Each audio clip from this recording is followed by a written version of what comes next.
नमस्कार, आप देख रहे हैं हेडलाइंस न्यूज। दिन भर की ताज़ा खबरों के लिए अभी सब्सक्राइब करें, साथ में बेल आइकन भी प्रेस कर लें। खबरों में आगे बढ़ने से पहले वीडियो को लाइक जरूर करें और अपने दोस्तों के साथ ज़्यादा से ज़्यादा शेयर करें। और आप किस राज्य शहर से न्यूज को देख रहे हैं कमेंट में जरूर लिखें। उत्तर प्रदेश की बांदा जिले की तिंदवारी सीट से बीजेपी विधायक रहे ब्रजेश प्रजापति के मकान पर बुलडोजर चलना तय हो गया है। बांदा विकास प्राधिकरण ने नोटिस जारी कर 15 दिनों में अतिक्रमण हटाने का निर्देश दिया है। ऐसा नहीं होने पर विकास प्राधिकरण मकान को निगरानी के कार्रवाई करेगा। ब्रजेश प्रजापति विधानसभा चुनाव के पहले ही बीजेपी छोड़कर समाजवादी पार्टी में शामिल हुए थे और 2022 में सपा में तिंदवारी से विधानसभा चुनाव मैदान में थे, लेकिन उन्हें हार का सामना करना पड़ा। चुनाव खत्म होते ही प्रशासन ने शिकंजा कसना शुरू कर दिया था। बीडीए ने 22 मार्च 2022 को ब्रजेश को नोटिस जारी कर घर के नक्शा के संबंध में 7 अप्रैल तक दस्तावेज प्रस्तुत करने का भी निर्देश दिया। ब्रजेश ने अपने पक्ष में प्रतिनिधि भेज दिए और दस्तावेज प्रस्तुत किए, लेकिन मकान निर्माण के नक्शे से जुड़ा कोई साक्ष्य नहीं रखा, जिसको लेकर के बुलडोजर चलाना तय हो गया।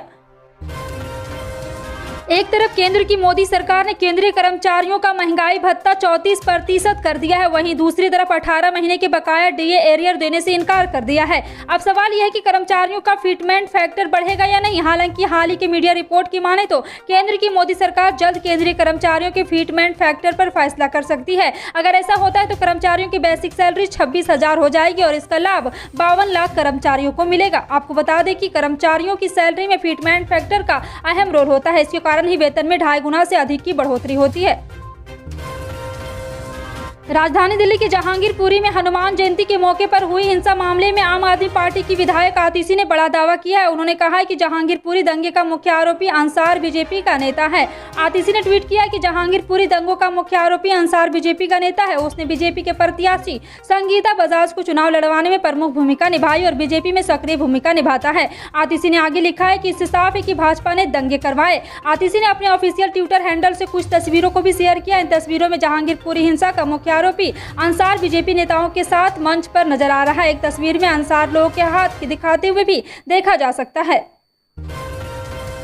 दिल्ली में कोरोना के बढ़ते मामलों को देखते हुए 20 अप्रैल को दिल्ली डिजास्टर मैनेजमेंट अथॉरिटी की बैठक बुलाई गई है। बैठक में कोरोना को लेकर आने वाले दिनों के लिए रणनीति तैयार की जाएगी। सूत्रों के मुताबिक बुधवार दोपहर को होने वाली बैठक में किसी बड़े प्रतिबंध पर मुहर लगने की उम्मीदवार ना के बराबर है। मालूम हो कि सोमवार को दिल्ली में 8% पॉजिटिव रेट दर्ज की गई है। आमतौर पर 5% से ऊपर रेट रहने पर कई तरीके के प्रतिबंध लगाए जाते हैं, लेकिन मौजूदा हालत में मृत्यु दर और हॉस्पिटलाइजेशन की संख्या काफी कम है। उत्तर प्रदेश विधानसभा चुनाव के बाद से ही चाचा शिवपाल यादव और अपने भतीजे अखिलेश यादव से नाराजगी जाहिर है। ऐसे में शिवपाल यादव ने मुख्यमंत्री योगी आदित्यनाथ से मुलाकात करने से लेकर राम भक्त बनने और समान नागरिक संहिता लागू करने की बात कर आरएसएस के एजेंडे पर को आगे बढ़ाते हुए नजर आए हैं। शिवपाल के अगले कदम पर सस्पेंस बना हुआ है। ऐसे में सवाल उठता है कि आखिर क्या वजह है कि शिवपाल की अभी तक बीजेपी में एंट्री नहीं हुई है। लेकिन आपको बता दें कि यूपी चुनाव से पहले शिवपाल यादव अखिलेश यादव के सारे मनमुटाव खत्म कर 7 चुनाव लड़े थे। शिवपाल यादव की बीजेपी में एंट्री को लेकर कभी कोई तारीख बताई जाती है तो कभी कोई तारीख बताई जाती है, लेकिन फाइनल कोई तारीख नहीं हो पा रही है। मॉडल युग में अगर आपके पास पैन कार्ड नहीं है तो फिर कई काम बीच में ही लटक जाते हैं, जिससे लोगों को परेशानियों का सामना करना पड़ता है। इसलिए पैन कार्ड आपके पास नहीं है या फिर चोरी या खो गया हो तो टेंशन बिल्कुल ना ले। आप घर बैठे आराम से पैन कार्ड को डाउनलोड कर सकते हैं। 10 मिनट में पैन कार्ड प्राप्त कर सकते हैं। इनकम टैक्स डिपार्टमेंट ने ई फाइलिंग पोर्टल पर एक नई सुविधा शुरू की है, जो किसी के आधार नंबर के आधार पर एसएससी को पैन आवंटित करता है। इस सुविधा का उपयोग एक एसएससी द्वारा तभी किया जा सकता है जब ये शर्तें पूरी हो। उसे कभी भी पैन आवंटित नहीं किया गया है, उनका मोबाइल नंबर उनके आधार नंबर से जुड़ा है, उसकी पूरी जन्म तिथि आधार कार्ड पर उपलब्ध हो और पैन के लिए आवेदन करने की तिथि को वयस्क नहीं होना चाहिए। उत्तर प्रदेश माध्यमिक शिक्षा परिषद की हाई स्कूल और इंटरमीडिएट की वर्ष 2022 की परीक्षाएं 13 अप्रैल को संपन्न कराई जा चुकी है। अब इन परीक्षाओं में शामिल स्टूडेंट को रिजल्ट का इंतजार करने वाले स्टूडेंट का आंकड़ा 47 लाख से ज्यादा है। उम्मीद है कि मई के आखिरी तक यूपी बोर्ड कक्षाओं का रिजल्ट तैयार कर लिया जाएगा। यूपी बोर्ड परीक्षाओं का रिजल्ट ऑफिशियल वेबसाइट upmsp.edu.in पर अपलोड किया जाएगा। इस बार की परीक्षा में ये पहली बार हुआ है कि पिछले वर्ष की तुलना में इस बार कम छात्रों ने पेपर दिए हैं। पिछले बोर्ड परीक्षा में 55 लाख छात्रों ने परीक्षा दी थी, लेकिन इस बार लगभग 48 लाख के करीब छात्राओं ने पेपर दिया था। लखीमपुर खीरी के तिकनिया हिंसा मामले में हाईकोर्ट से जमानत मिलने के बाद मुख्य आरोपी आशीष मिश्रा के मोनू की तरफ से जिला अदालत में जहां केस को ही सिरे से खारिज करने की बात कही जा रही थी, वहीं सोमवार को सुप्रीम कोर्ट के फैसले से मंत्री पुत्र को दोहरा झटका लगा है। जिला अदालत में आरोप तय करने को लेकर कहा जा रहा है। जी हां, आपको बता दें कि 26 अप्रैल की तारीख तय की गई है। वहीं उससे पहले ही 25 अप्रैल तक आशीष मिश्रा को सुप्रीम कोर्ट ने वापस आत्मसमर्पण करने का निर्देश दिया है।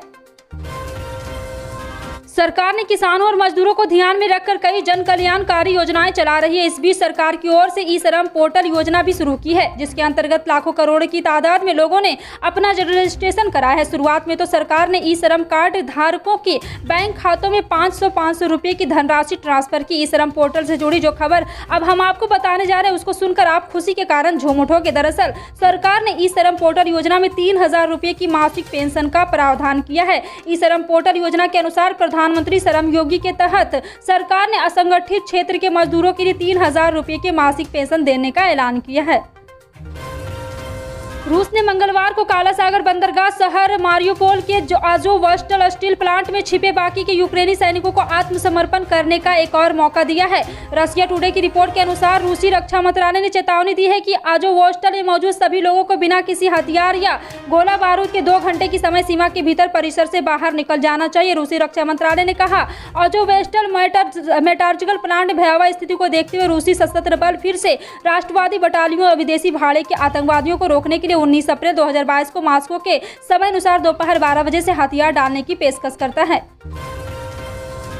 बांग्लादेश के पूर्व तेज गेंदबाज समीउर रहमान का मंगलवार को यहां निधन हो गया। 68 वर्षीय पूर्व क्रिकेटर ब्रेन ट्यूमर से पीड़ित थे, जिसके बारे में इस साल की शुरुआती में पता चला था। समीउर 1982 और 1986 में आईसीसी ट्रॉफी में शामिल होने के अलावा 1986 में बांग्लादेश के पहले 2 वनडे मैचों का हिस्सा थे। उन्होंने ढाका प्रीमियर लीग में अबहानी मोहम्मडन स्पॉन्सरिंग बांग्लादेश विमान कालाबंगन और आजादे बॉयज एंड ब्रदर्स यूनियन के लिए खेलते हुए अधिक शानदार करियर का आनंद लिया। उन्होंने राष्ट्रीय क्रिकेट चैंपियनशिप में भी बारिशिल का प्रतिनिधित्व किया।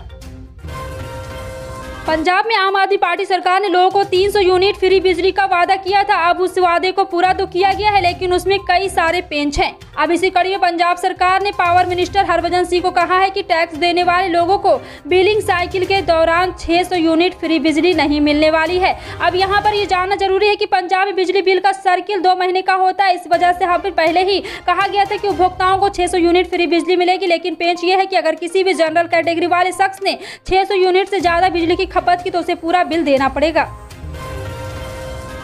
मस्जिदों से लाउड स्पीकर हटाने की चेतावनी देने के बाद महाराष्ट्र नवनिर्माण सेना ने राज्य में महाआरती का ऐलान किया है। पार्टी ने मंगलवार को बताया कि 3 मई को पूरे राज्य में कार्यकर्ता लाउड स्पीकर पर महाआरती करेंगे। इससे पहले पार्टी प्रमुख राज ठाकरे ने 3 मई तक लाउड स्पीकर हटाए जाने की मांग की थी। इधर राज्य सरकार भी धार्मिक कार्यों में लाउड स्पीकर के इस्तेमाल को लेकर दिशा निर्देश जारी करने के लिए तैयार है। समाचार एजेंसी एनआई के अनुसार मनसे नेता नितिन सरदेसाई ने कहा, महाराष्ट्र नवनिर्माण सेना के कार्यकर्ता 3 मई को अक्षय तृतीया के अवसर पर राज्य भर के अपने स्थानीय मंदिरों में महाआरती करेंगे। सीएम अशोक गहलोत ने मंगलवार को जोधपुर जिले के बिलाड़ा के तिलवासनी पिपड़ार दौरे पर रहे। सीएम अशोक गहलोत सुबह जयपुर से हेलीकॉप्टर के सीधे तिलवासनी गांव पहुंचे। यहां सीएम गहलोत ने वरिष्ठ कांग्रेस नेता काशीराम बिश्नोई के निधन पर आयोजित शोक सभा में शिरकत कर शोक सनित परिजनों से मुलाकात की। इसी कड़ी में सीएम अशोक गहलोत ने पीपर शहर में सत्यनारायण शर्मा के निधन पर उनके आवास पर जाकर परिजनों से मुलाकात की। सीएम अशोक गहलोत सुबह करीब 10:30 बजे हेलीकॉप्टर से सीधे बिलाड़ा के तिलवासनी गाँव पहुंचे, जहाँ कांग्रेस नेताओं के जनप्रतिनिधियों ने उनकी अगवानी की। यहां से वह सीधे काशीराम बिश्नोई के तिलवासनी गांव स्थित आवास पर आयोजित शोक सभा में शरीक हुए।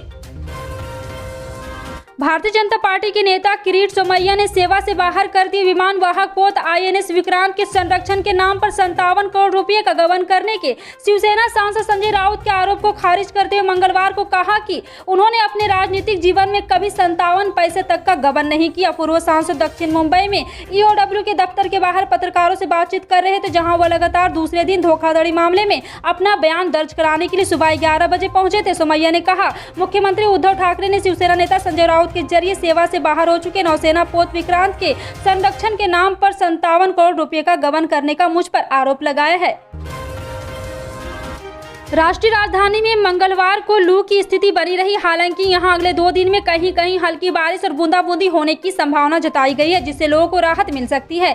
मौसम विभाग ने कहा, दिल्ली में बुधवार और गुरुवार को सामान्यतः हल्की बारिश और बूंदाबूंदी के साथ बादल छाए रहने के आसार हैं। इस बीच राष्ट्रीय राजधानी में करीब 42 डिग्री सेल्सियस तापमान दर्ज किया गया। मौसम विभाग के अनुसार सोमवार इस महीने का 7वां सबसे अधिक गर्म दिन रहा, जिससे अप्रैल को इस साल का सबसे अधिक गर्म महीना रिकॉर्ड किया गया। मौसम विभाग ने बताया कि मंगलवार और बुधवार को पंजाब, हरियाणा, चंडीगढ़, दिल्ली, उत्तरी राजस्थान और पश्चिमी उत्तर प्रदेश में 25 से 35 किलोमीटर प्रति घंटे की रफ्तार से तेज धूल भरी हवाएं चलने का अनुमान है।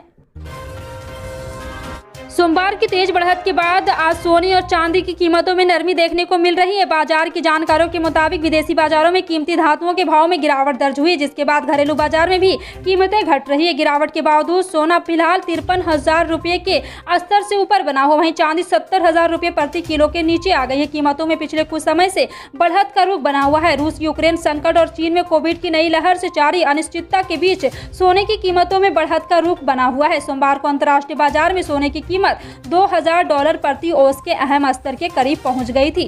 फिलहाल आपका इन सभी खबरों पर क्या कहना है, कमेंट सेक्शन में टाइप करके जरूर बताएं। पल पल की अपडेट जानने के लिए जुड़े रहें आप अपने हेडलाइंस न्यूज के साथ। मिलते हैं अगली बड़ी खबर में, तब तक के लिए जय हिंद।